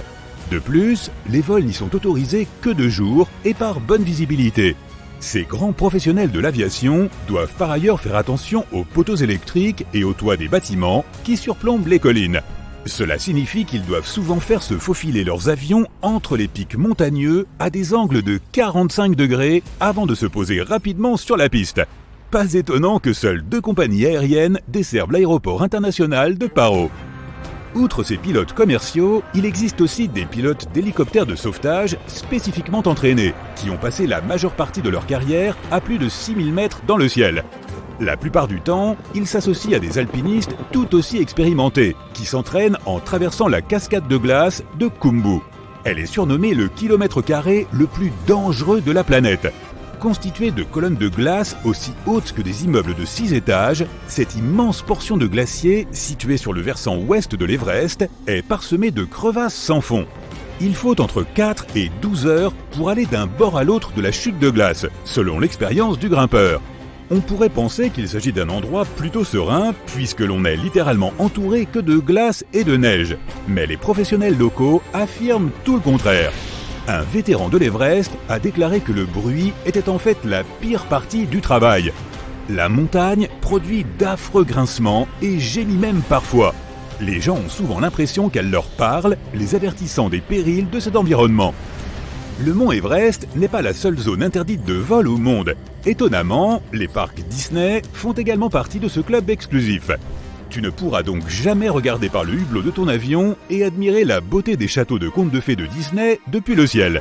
Ces dernières années, de nombreuses attractions touristiques très fréquentées, dont les parcs Disney, ont en effet renforcé leurs mesures de sécurité afin de s'assurer que leurs visiteurs soient le plus en sécurité possible.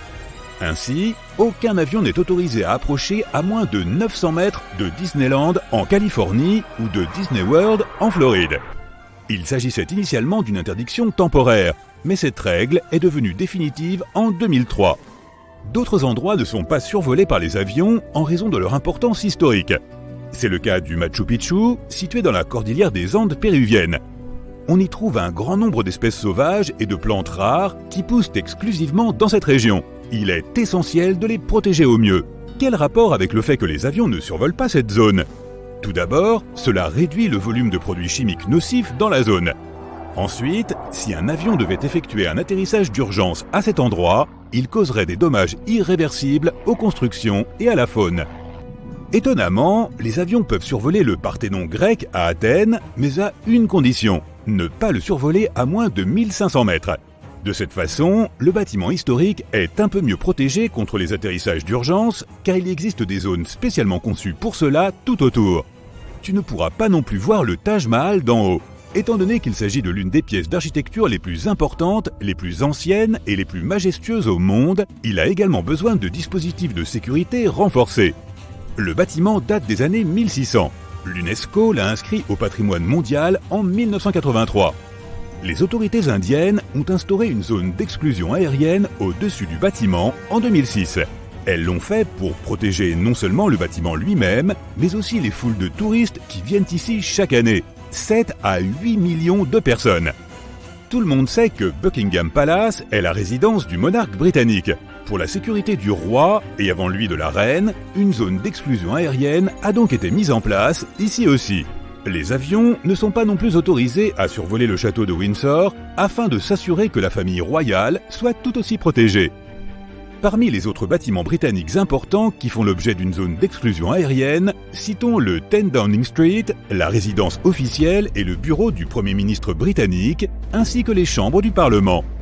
La maison de George Washington à Mount Vernon, en Virginie, ne peut être survolée par des avions qu'à plus de 460 mètres.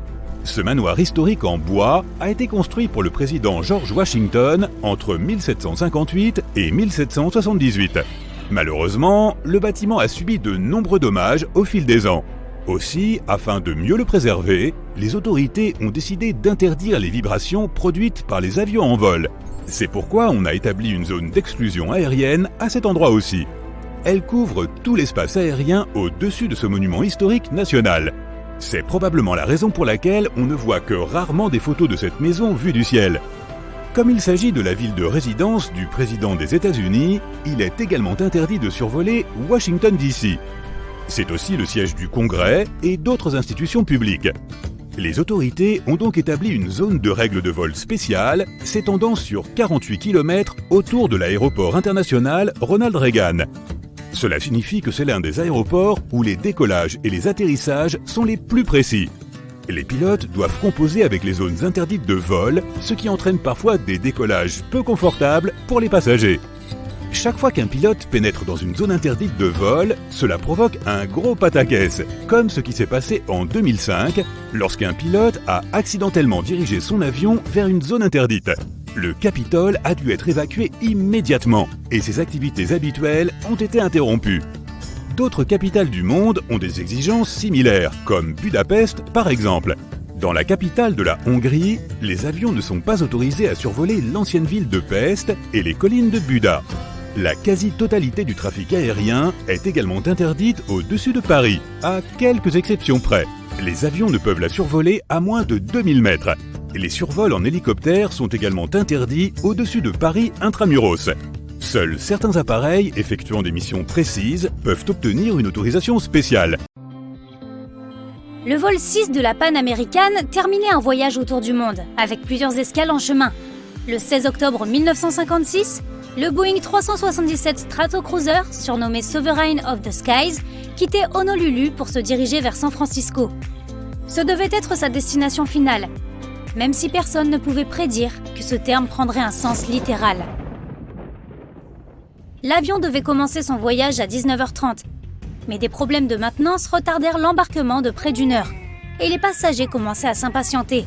L'avion a finalement décollé à 20h26 et a rapidement atteint l'altitude de 4000 mètres.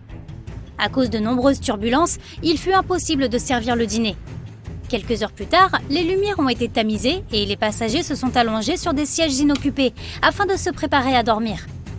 Ils étaient loin de se douter que s'endormir était la dernière chose qu'ils allaient faire paisiblement cette nuit-là. Vers 1h du matin, les pilotes ont obtenu la permission de monter à 6400 mètres. Mais une fois que l'avion a atteint cette altitude, une chose terrible s'est produite. À 1h20, l'un des moteurs de l'avion s'est mis en sur-régime. George Hacker, le copilote, a essayé de résoudre ce problème en ralentissant, mais cela n'a pas fonctionné. Le capitaine Richard Hogg a alors complètement coupé l'alimentation en huile du moteur. Ce dernier a fini par s'arrêter, mais son hélice a continué à tourner à cause du courant d'air ambiant. L'avion s'est alors mis à perdre du carburant et il a sérieusement ralenti.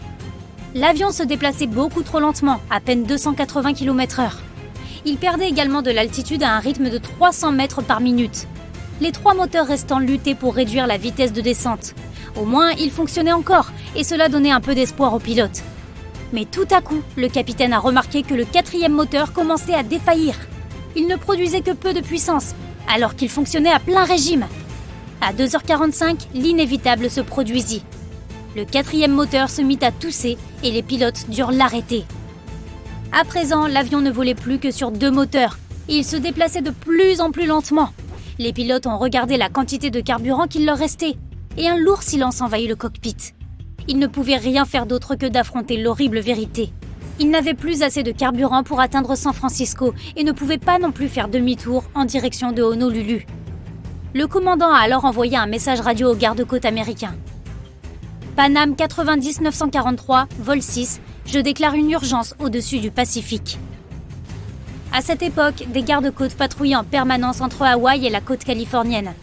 Ces bateaux transmettaient des messages radio aux avions les plus proches et leur fournissaient des informations météorologiques.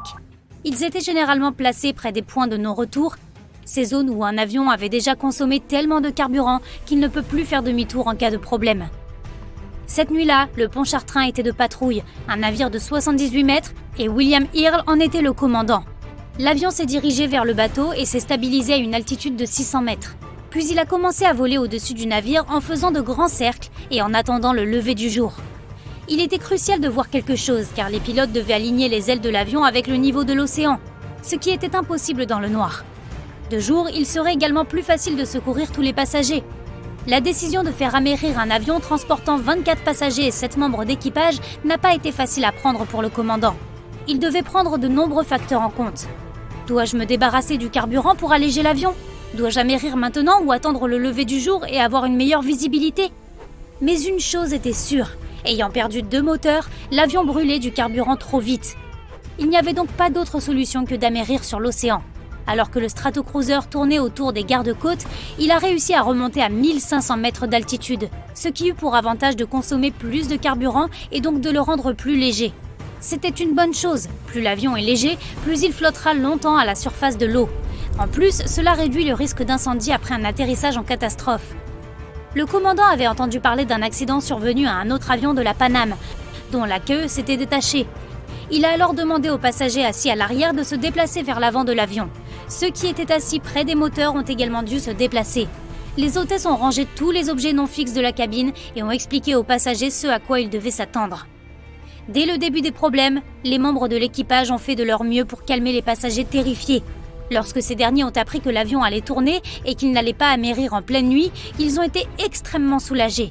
Une autre idée réconfortante était de savoir que le bateau des gardes-côtes était là, prêt à leur apporter toute l'aide possible. Par chance, la météo était bonne et l'océan est très calme. À 5h40, le capitaine Hogg a informé les gardes-côtes qu'il était prêt à amérir. Le bateau a alors laissé une épaisse trace d'écume dans l'eau pour aider les pilotes à mieux évaluer leur hauteur par rapport à la surface de la mer. À 6h15, l'avion a améri à la vitesse de 170 km/h. Il avait déjà parcouru plusieurs centaines de mètres à la surface et commençait à ralentir lorsque la pire chose imaginable s'est produite. L'une des ailes a heurté une vague. L'avion a pivoté de près de 180 degrés et sa queue s'est brisée. En seulement quelques secondes, le nez de l'avion a plongé sous l'eau. L'un des rescapés a déclaré plus tard que tout ce qu'il pouvait voir à ce moment-là, c'était de l'eau. Il y en avait partout. Mais après environ 1 minute, l'eau a commencé à ressortir et l'avant de l'avion a refait surface. Les marins présents sur le pont Chartrain regardaient cette scène se dérouler devant leurs yeux, totalement impuissants. Ils pensaient que personne ne survivrait à un tel crash. Mais ils avaient tort. Les 31 personnes à bord de l'avion étaient en vie. Et encore plus étonnant, il n'y a eu que quelques blessés légers. Lorsque les gardes-côtes ont réalisé que les passagers et l'équipage avaient survécu, plusieurs bateaux de sauvetage se sont précipités vers l'épave. Pendant ce temps, le capitaine et les passagers qui avaient été désignés pour aider à l'évacuation ont rapidement déployé 3 canots de sauvetage. Mais lorsque les premières personnes commencèrent à monter dessus, l'un d'eux n'avait pas été gonflé correctement et il se mit à couler. Heureusement, les bateaux de secours sont arrivés à temps et ont rapidement mis les passagers à l'abri. À 6h35, le dernier morceau de l'épave a disparu dans les vagues. À ce moment-là, toutes les personnes présentes dans l'avion avaient déjà été secourues. Les gardes-côtes les ont ramenés à San Francisco quelques jours plus tard. Le crash du vol 6 de la Pan American aura été le premier accident où un avion de ligne amérit dans l'océan tout en réussissant à garder toutes les personnes à bord saines et sauves. Toute cette scène a glacé le sang a été filmée.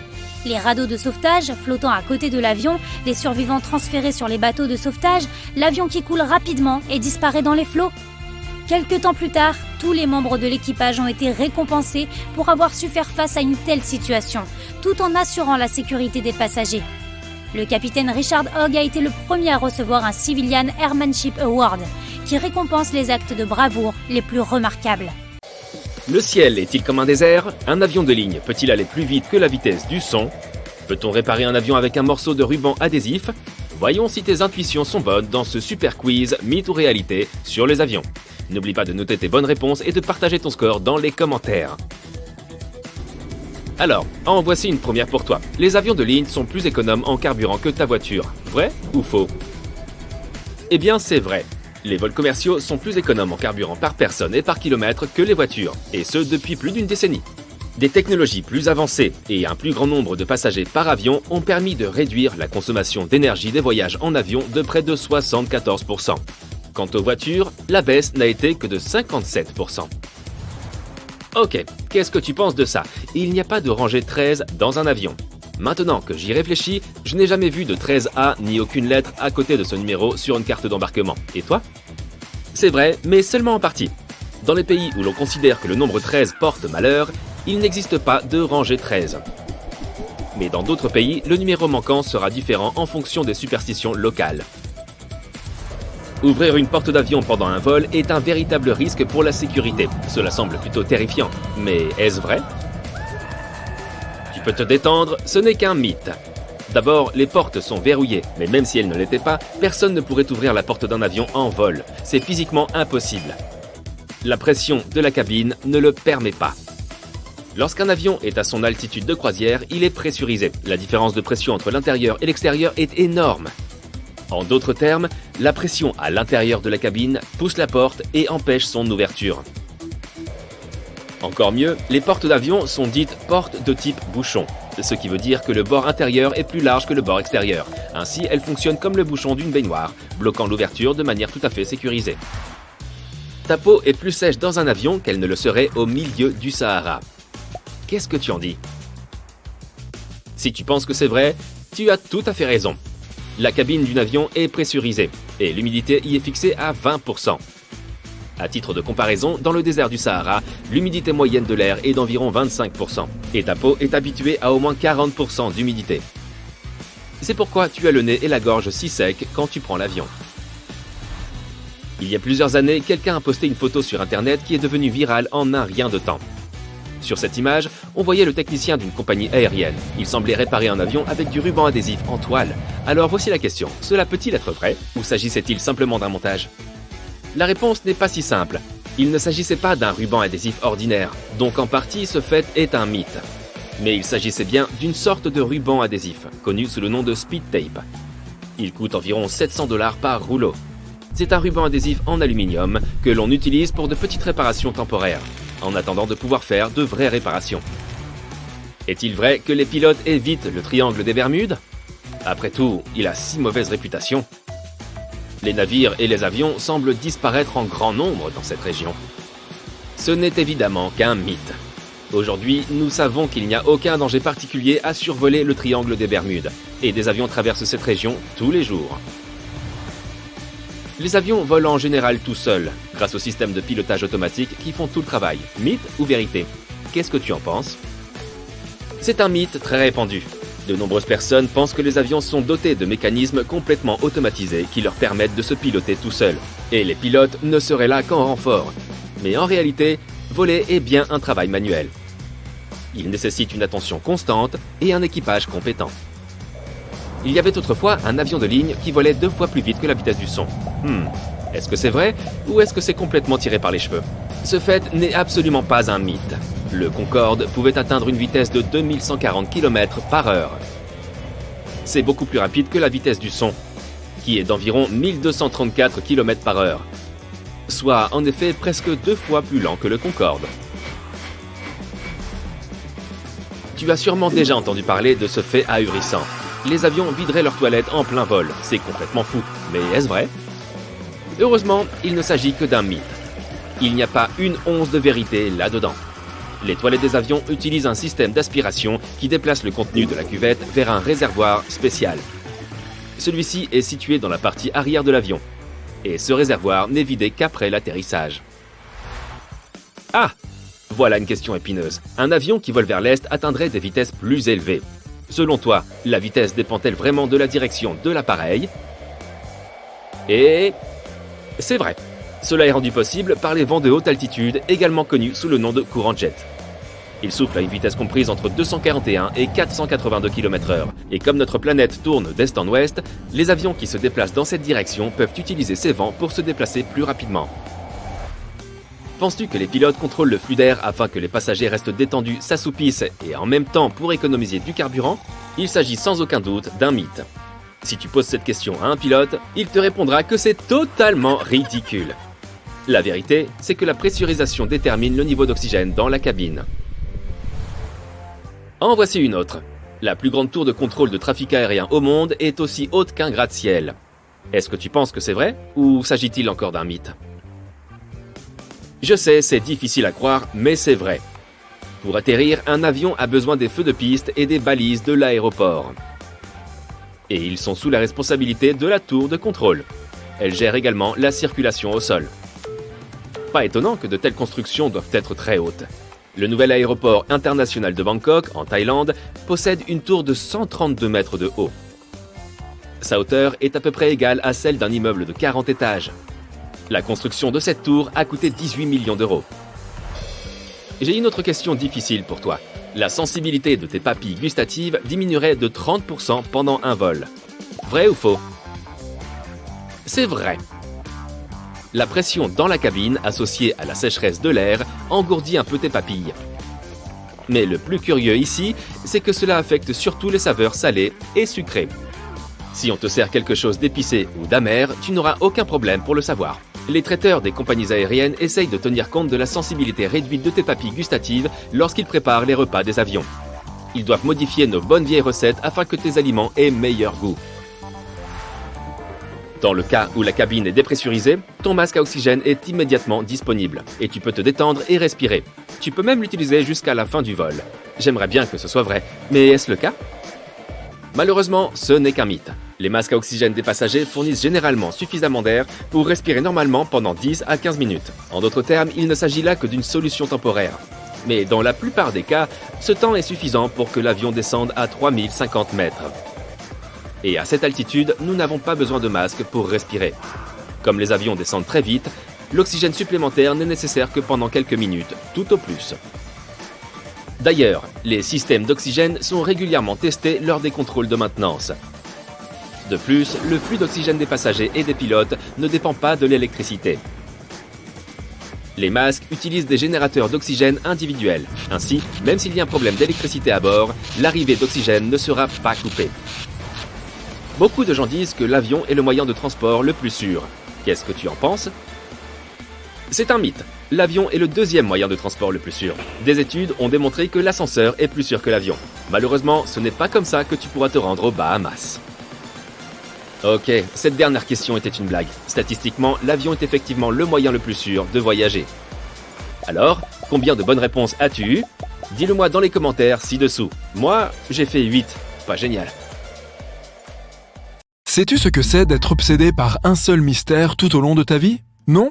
Eh bien, le détective Anderson, lui, connaît bien ce sentiment. Pendant près de 30 ans de travail pour la police, il a résolu de nombreuses énigmes, attrapé des centaines de voleurs et contribué à sauver des milliers de vies. Il a résolu un grand nombre d'affaires avec succès. À l'âge de 25 ans, il a attrapé un voleur qui transformait son visage en se faisant des opérations de chirurgie esthétique une fois par an. Quand Anderson avait 30 ans, des prisonniers ont commencé à s'évader de prison du monde entier. Le détective a résolu cette affaire avec succès.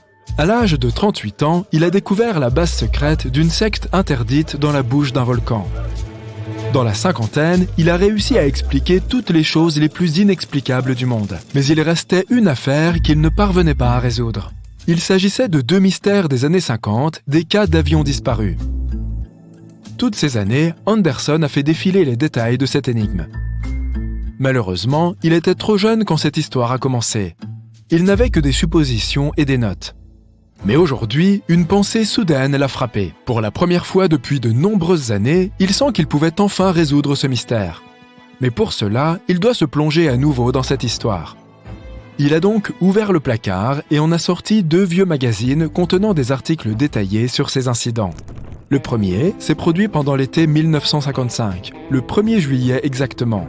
Le vol Pan Am 914 était sur le point de décoller de l'aéroport de New York avec 61 personnes à bord. Le modèle de l'avion était un Douglas DC-4. Il différait des avions modernes, ayant des hélices géantes au lieu de turbines. Tous les passagers ont attaché leur ceinture de sécurité. L'avion a commencé à rouler sur la piste, à accélérer et à décoller.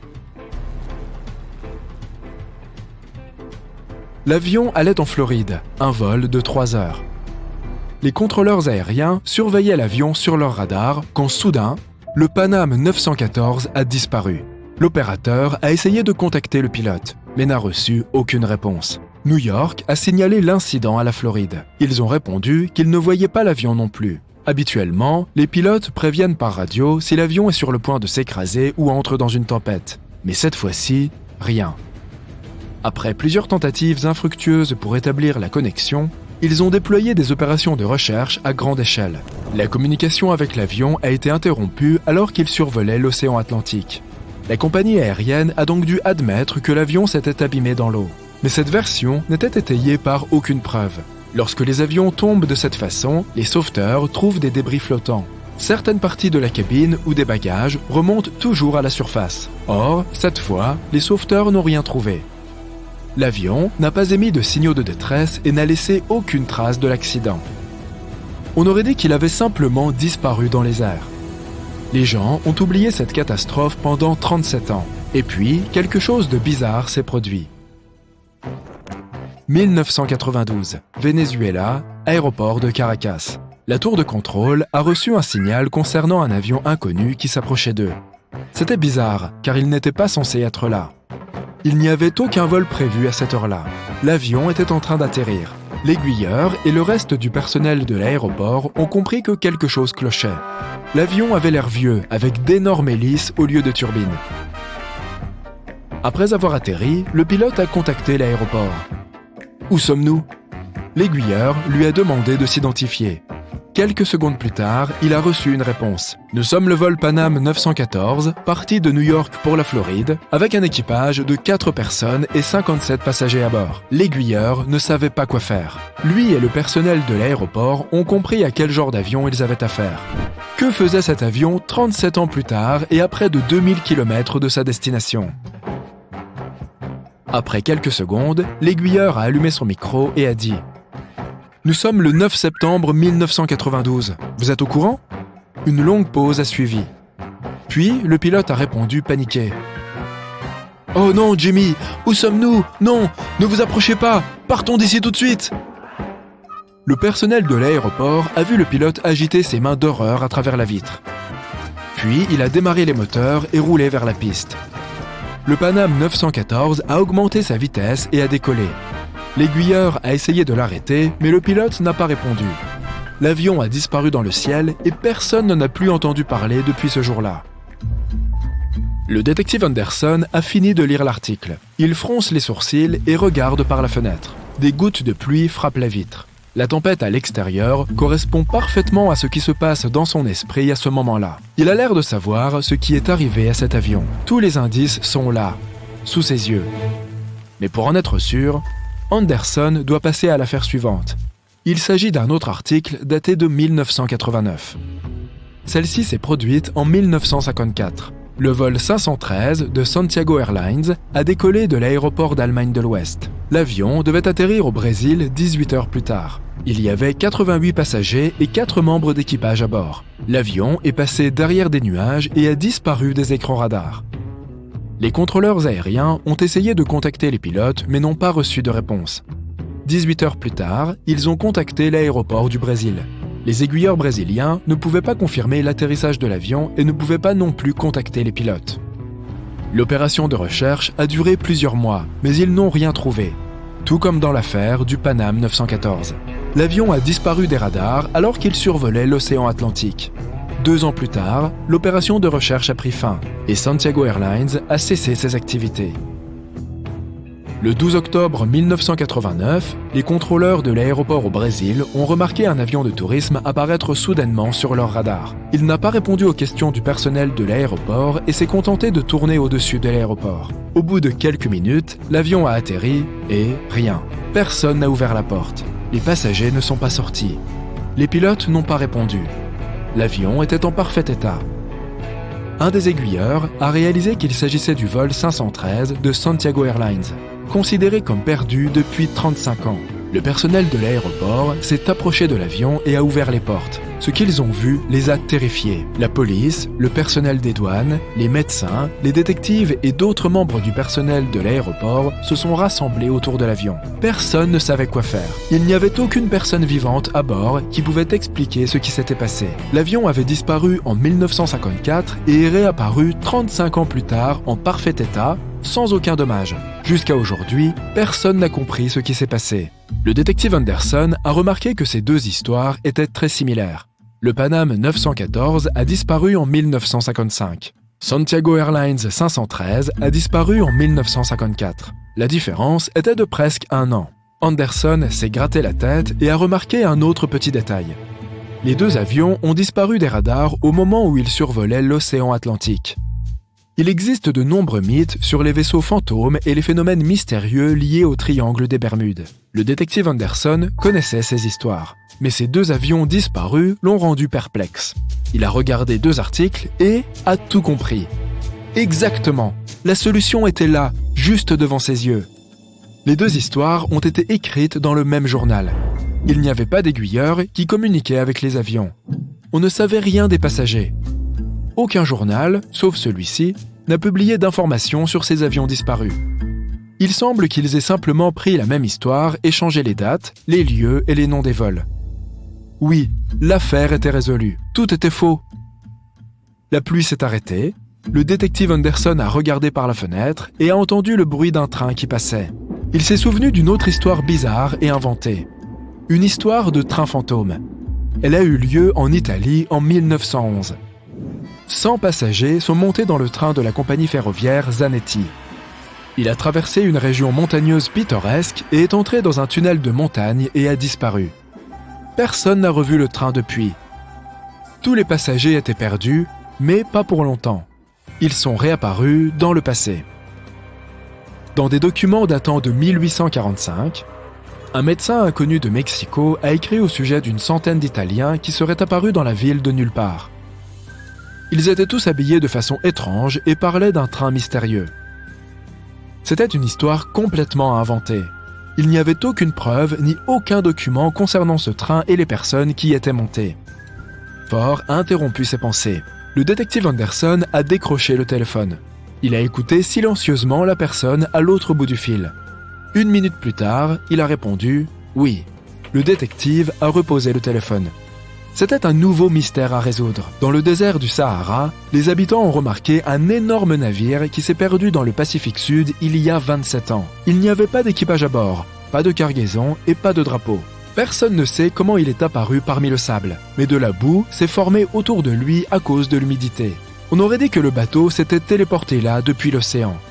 Parfait. Pas de faux cette fois-ci. Le détective Anderson a mis son chapeau et a quitté son bureau pour aller enquêter. Mais cette histoire est pour une autre vidéo. Bienvenue à bord de ce vol de Londres à Miami. Le temps de vol sera de 4h30. La température à Miami est de... Attends, le pilote vient-il d'annoncer 4h30 de temps de vol? Cela semble fou, mais ce sera très probablement une réalité dans moins de 10 ans.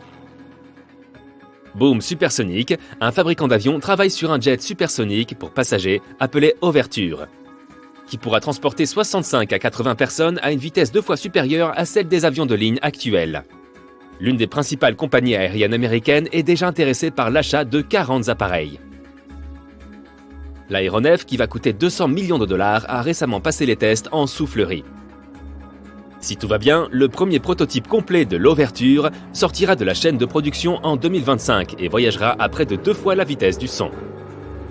L'avion pourra atteindre sa vitesse maximale au-dessus de la mer. Il sera donc parfaitement adapté au vol transatlantique.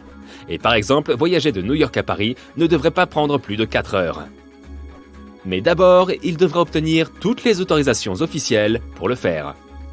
Certaines personnes sont sceptiques quant au concept de superjet pour passagers, car elles se souviennent de l'histoire du Concorde. Cet avion haut de gamme transportait des passagers de Londres à New York en 3 heures environ, et assurait d'autres liaisons transatlantiques. Les billets coûtaient la somme faramineuse de 10 000 $ par siège, et les passagers avaient accès à un salon super exclusif avec des homards et du bœuf Angus pour le déjeuner. Le Concorde a effectué son dernier vol commercial en 2003. C'était un énorme consommateur de carburant. De plus, les gens vivant près des aéroports se sont beaucoup plaints du bruit qu'il générait. L'Overture est censée être plus économe en carburant, plus léger et doté d'un meilleur logiciel pour le rendre plus aérodynamique. Le bruit pourrait cependant rester un problème, car les avions supersoniques ont besoin de moteurs aérodynamiques assez bruyants. Cela changera certainement à l'avenir, car les avions ont parcouru un long chemin depuis leur premier vol en 1903. À l'époque, les frères Wright avaient lancé l'ère aérienne avec un vol de 12 secondes, qui leur avait permis de parcourir 37 mètres en Caroline du Nord. La vitesse maximale à cette époque était d'environ 48 km/h, mais cela semblait tout de même assez impressionnant. Le premier service de transport aérien de passagers au monde a décollé à peine 11 ans plus tard. Le vol de Saint-Pétersbourg en Floride à Tampa, toujours en Floride, a duré 23 minutes. Parcourir la distance en voiture autour de la baie prenait environ 20 heures, donc c'était un gain de temps énorme. Les billets coûtaient 5 $ et étaient vendus 16 semaines à l'avance. Mais la compagnie aérienne a fait faillite en 4 mois. La nouvelle ère de l'aviation a commencé dans les années 1950 lorsque le moteur turbofan a été introduit.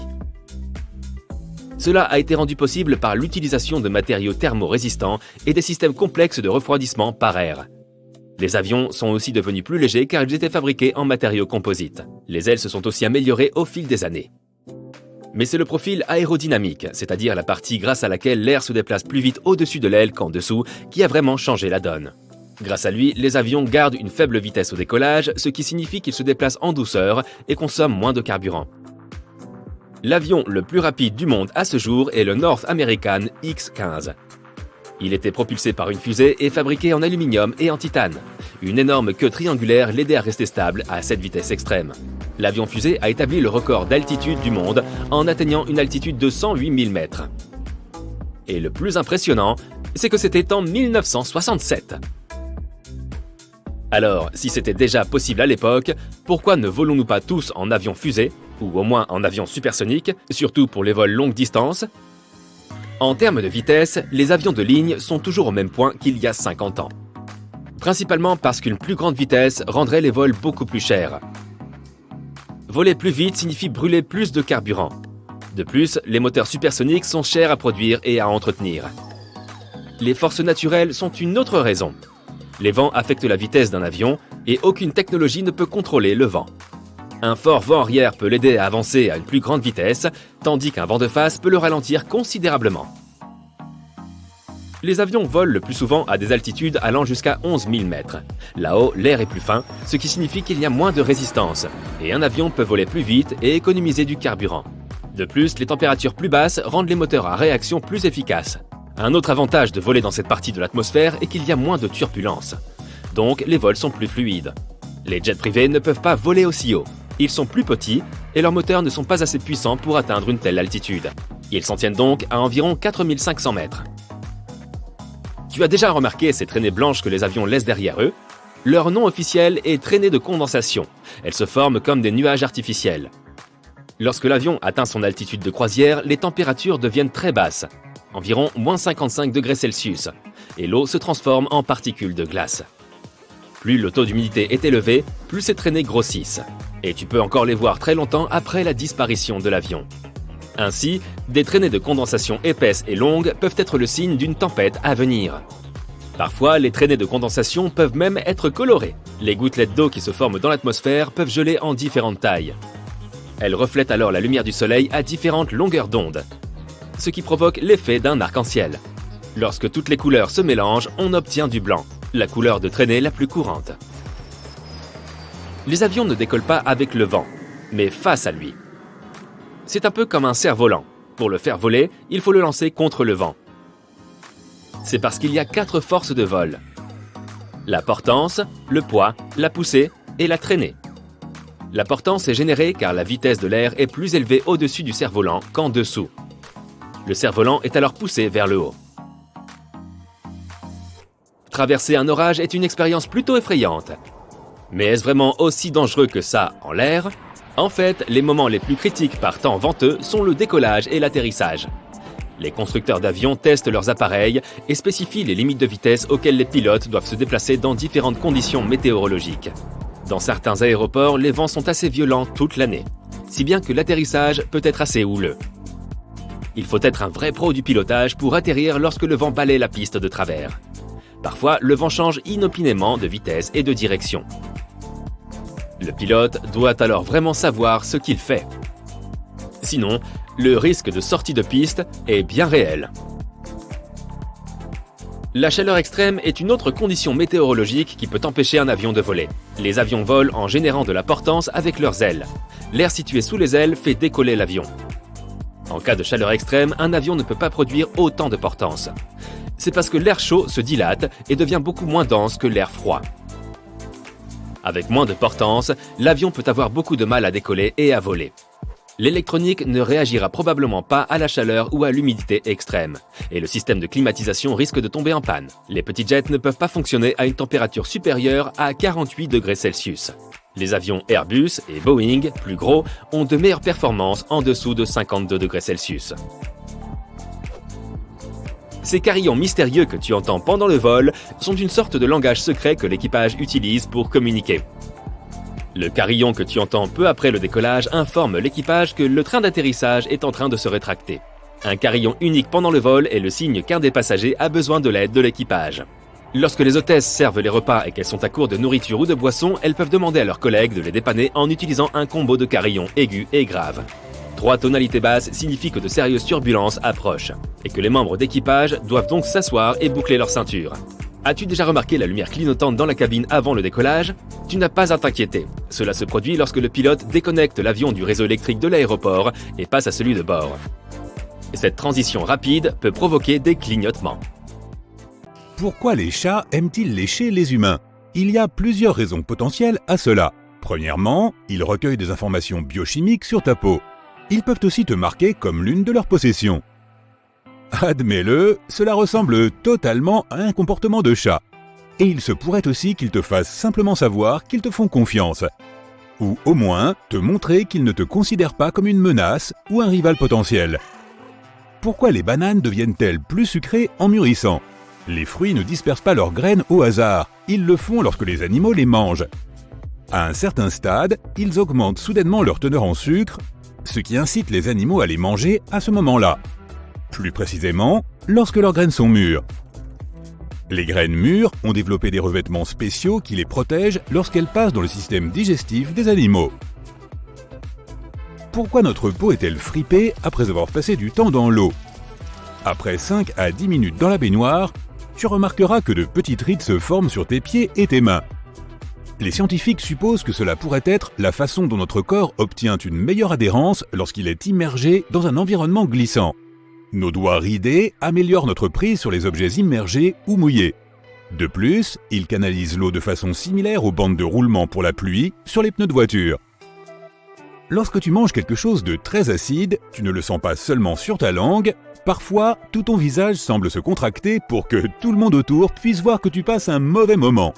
La saveur aigre qui provoque cette réaction est le résultat des ions d'hydrogène que les acides libèrent lorsqu'ils se mélangent à la salive. Au moment où ta bouche détecte ce signe d'un acide, elle t'envoie un message de manière assez spectaculaire pour que tu ne puisses pas l'ignorer. C'est une réponse évolutive qui avait du sens dans les temps anciens, car beaucoup de plantes que nos ancêtres trouvaient dans la nature et qu'ils voulaient ensuite consommer étaient toxiques, surtout les plantes au goût acide. Donc encore aujourd'hui, tes récepteurs gustatifs te mettent en alerte et ton visage se tord de façon incontrôlable lorsque tu goûtes quelque chose comme ça. Une couleur plus claire sur un avion est en fait plus lourde qu'une peinture plus sombre. La couleur blanche nécessite un contenu solide plus élevé que le noir pour obtenir la saturation nécessaire. Or, plus la teneur en solide est élevée, plus la peinture sera lourde. C'est pourquoi la peinture blanche est l'une des plus lourdes. Mais les avions blancs sont plus efficaces que les noirs, bien que cela dépende aussi de la façon dont on définit efficace. La peinture blanche reflète en effet davantage la lumière du soleil que la peinture noire. Les différentes couleurs absorbent différentes longueurs d'onde de la lumière et les objets blancs se réchauffent plus lentement que les objets plus sombres. Cela permet donc à l'avion de ne pas surchauffer. Si ton thé chaud a un goût bizarre quand tu le bois dans une tasse en plastique, ne t'inquiète pas, c'est normal. Tu pourrais imaginer que le thé dissout une partie du plastique, mais ce n'est probablement pas le cas. Le goût que tu perçois n'est pas seulement le résultat de tes papilles gustatives, tous tes sens y contribuent. C'est pourquoi la mousse à la fraise a un goût plus sucré sur une assiette blanche que sur une assiette noire. Et c'est la raison pour laquelle tu as l'impression que les chips sont plus croustillantes lorsque tu entends ces sons spécifiques de haute fréquence en les mangeant. De même, le chocolat chaud a un meilleur goût quand tu le bois dans une tasse orange. Nous sommes en quelque sorte conditionnés à boire du thé chaud dans des tasses en céramique. C'est pourquoi le voir dans une tasse en plastique nous fait inconsciemment nous attendre à du thé de distributeur qui n'aura pas bon goût. Les flamants roses se tiennent souvent sur une patte et une théorie affirme que c'est parce que cela les aide à conserver leur chaleur corporelle. Une preuve en est qu'ils lèvent une patte plus fréquemment dans l'eau que sur Terre. D'autres pensent que c'est ainsi qu'ils économisent de l'énergie et non de la chaleur. Ces oiseaux sont définitivement plus stables sur une patte lorsqu'il s'agit de rester debout pendant de longues périodes. C'est parce qu'ils peuvent verrouiller les tendons et les ligaments de leurs pattes dans une position stable, ce qui signifie que leurs muscles n'ont pas à travailler dur pour rester au même endroit. Et puis ça leur donne un look inimitable. Pourquoi les bruits répétitifs nous agacent-ils autant ? C'est simple, ils attirent constamment notre attention et nous empêchent de nous concentrer sur autre chose. Nous cessons très vite de réagir à certains sons répétitifs comme le tic-tac des horloges. Mais certains sont tout simplement trop énervants, comme un robinet qui goutte. La raison pour laquelle cela nous dérange autant est le manque de contrôle. Si tu sais que tu peux arrêter le bruit quand tu le souhaites, tu ne le trouveras pas aussi pénible. Pourquoi toutes les planètes font-elles des cercles autour du Soleil dans la même direction ?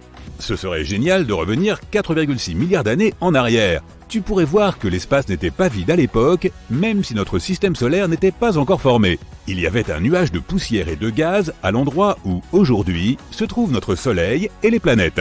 Ce nuage était comme une nébuleuse solaire, et il a façonné notre système solaire. De façon simplifiée, une nébuleuse est un énorme nuage de gaz et de poussière qui occupe l'espace entre les étoiles et aide à en former de nouvelles, ainsi que les planètes qui gravitent autour d'elle. Lorsque cette nébuleuse s'est effondrée, son centre est devenu notre Soleil, tandis que le reste de la matière s'est rassemblé et a créé les planètes que nous connaissons aujourd'hui, ainsi que leurs lunes et le reste des corps rocheux comme les astéroïdes. La matière tournait rapidement et le processus ressemblait un peu à de la pâte à pizza s'aplatissant en un disque de plus en plus grand. Comme le nuage se déplaçait dans une certaine direction au départ, toutes les planètes ont également conservé le même plan orbital. Il faudrait que quelque chose de massif se produise pour modifier l'orbite d'une planète et la forcer à tourner autour du Soleil dans la direction opposée. Pourquoi certaines personnes ont-elles une si belle voix quand elles chantent ? 3 éléments affectent la gamme générale des sons qui sortent de ta bouche. La force de ton diaphragme, la taille de tes plis vocaux et la forme des chambres de tes sinus. Mais rendre le son beau est en grande partie une question de pratique. À un niveau basique, tu entends une note et tu la reproduis avec ta voix. Mais la vraie différence entre être simplement capable de chanter un air et avoir une belle voix est liée aux milliers de petites contractions musculaires qui sont pour la plupart inconscientes. Elles ajustent ton mécanisme musculaire où tu produis ta voix en fonction des émotions que tu ressens en chantant. Comme pour les autres instruments de musique, une plus grande amplitude de doigts peut t'aider à jouer du piano, mais le reste consiste à apprendre ces choses subtiles comme la pression sur les touches et le rythme. Pourquoi les chiens entendent-ils des sons plus aigus que nous ? Les humains entendent des fréquences jusqu'à environ 20 kHz et les chiens jusqu'à 45 kHz. Presque tous les mammifères peuvent entendre des fréquences plus élevées que les autres vertébrés. Les oiseaux entendent jusqu'à 12 kHz et les reptiles, les amphibiens et les poissons jusqu'à 5 kHz. Les mammifères n'ont pas besoin d'entendre des fréquences élevées pour communiquer entre eux, mais pour pouvoir localiser la provenance d'un certain son. La façon particulière d'entendre qu'utilisent les mammifères, le repérage binaural par différence spectrale, fonctionne de telle sorte que notre cerveau compare la gamme de fréquences d'un son lorsqu'il arrive à chaque oreille. La tête fait de l'ombre à une oreille, de sorte que certaines des fréquences sont absorbées, et notre cerveau absorbe davantage les hautes fréquences que les basses. Et plus la tête est petite, moins elle a d'effet sur les sons de basse fréquence. C'est pourquoi l'animal doit être capable d'entendre des fréquences élevées pour entendre un plus large spectre de sons. Une souris doit entendre jusqu'à 90 kHz, et un éléphant se contente de 10. Les chiens ont une tête plus petite que la nôtre, ils se situent donc dans la catégorie intermédiaire. Pourquoi les océans sont-ils salés ? Chimiquement parlant, le sel est du chlorure de sodium. Et le sel de l'océan n'est pas seulement constitué de ces 2 éléments, mais aussi de nombreux autres ions comme le calcium et le magnésium.